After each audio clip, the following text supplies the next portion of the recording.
Hello and welcome to the Cardiac Cats YouTube channel. I'm your host, Jacob Shorba, and I feel like we have to touch on this this news we got today, or at least this topic that's popped up. We'll call it that, right? There's been talk coming from Insider Jordan Schultz that Trent Baalke might be staying as the Jaguars GM after the season concludes. So we're going to discuss that. I'm going to give a lot of thoughts that honestly I've given before, but I just want to reiterate, what this really means, because unfortunately there's a lot of things it means that probably are not best for this football team. Before I get into that, I want to give my shout out to Evan. I told him I would on the UCF Jaguar members live stream. It was nice talking to you. Had a good time over there, and love that you followed the channel for a while, and appreciate all your guys' support on here. So want to make sure I said that to kick this off. But getting into this conversation, I don't understand how this is possible. Of course, none of us question these things at this point. We're just sort of at the point where it's like, Shad Khan does what Shad Khan wants, and it doesn't have to make sense. But I just don't see how you can get a head coach on this team. I don't see how you can get a single person who is even remotely qualified for the job. Because you go through Trent Baalke's track record of head coaches, which I should have pulled up before this, but there are a lot of people that have worked for Trent Baalke that have had their careers ruined because they worked with him. The guy, I don't like insulting people, but he is a snake. That is the way he operates. He finds a way to survive. He throws people under the bus. He blames things on them. He doesn't take responsibility. He doesn't learn. There's so many things I can say about how disappointing Trent Baalke is to work with and how much of a problem he is to work with. And for anyone who's considering this job, it's a death sentence. That's what it is at the end of the day. How do you come into this job or come in for an interview in Jacksonville and not think that this is a death sentence for your football career? It is. That's everything it's been for every person who's come there. Doug Peterson might not be a great head coach. We've obviously learned that this year, but that was a death sentence for him to come to Jacksonville and work with Trent Baalke because he did not get a lot of the things that he needed to have any chance of succeeding, and then he didn't do good with them anyway. Right? Look at his time in Philadelphia and the teams he had. They had incredible rosters, right? Huge difference. But Trent Baalke isn't going to build that for you. We've seen what Trent Baalke builds. He pays average. He pays average out the ass. He'll pay guys $14 million to do nothing for this team. I'll give you an example of just how much of a problem this is. Let's take two contracts on this team. So we had, going into this year, Cam Robinson, who was earning about $18 million. I'll actually look at what the official number is for him. I'll do my little shortcut here. I believe he's on the dead cap here. Yeah, so this season, even after getting traded, Cam Robinson is paid, shows $8 million this year. It ended up being more than that this season. Okay, yeah, here's some of your numbers for where his value has been. Minnesota did not take on much of this contract, and I would imagine this is more than what's listed here. But ultimately, with the amount that Minnesota took on, this contract being almost $18 million, he's getting over $14 million from this team to play half the season this year. Eric Armstead. Let's talk about him. This year, Eric Armstead was paid.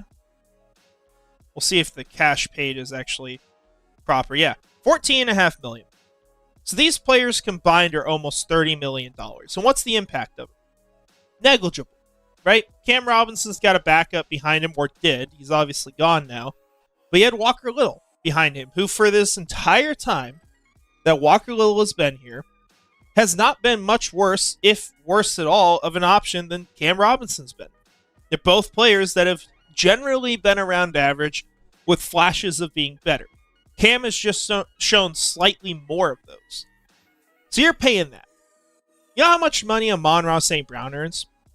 $30 million a year, roughly. That's the problem, right? When you don't draft enough of those players, you miss on so many picks, and you're in a situation where you're desperately trying to save your job every offseason.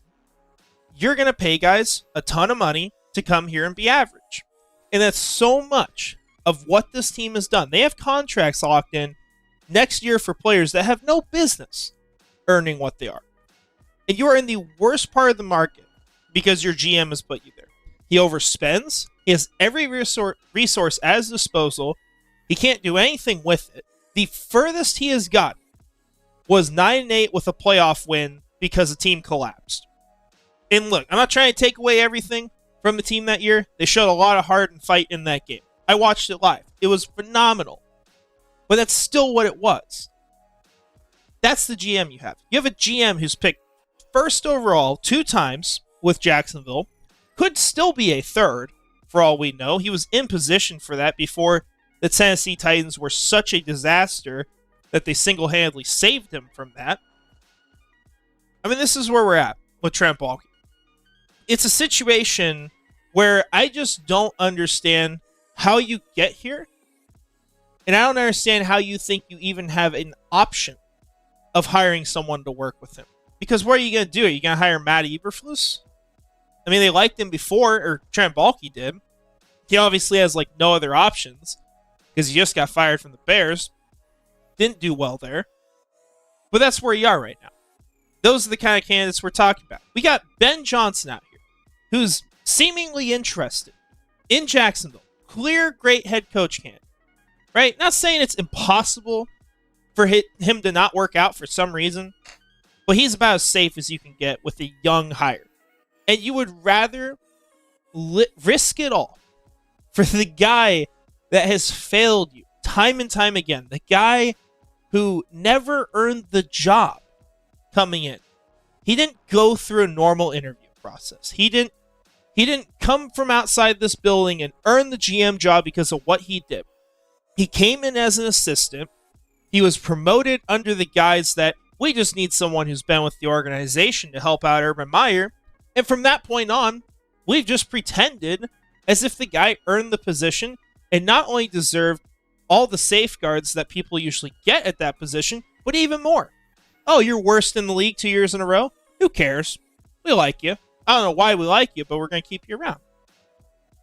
That's how obnoxious this decision would be. And if they get this wrong in keeping him around, it's going to be a disaster for this team because you will be back here next year. Your team will not be good. You'll be firing the GM then. You'll think you'll be an idiot for having put yourself in that situation.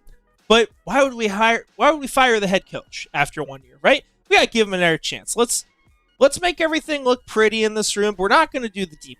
We're not going to fix everything. We're not going to do the fresh slate from the team that is currently pretty freaking awful. We're just going to do a half clean and hope this works. And it won't work.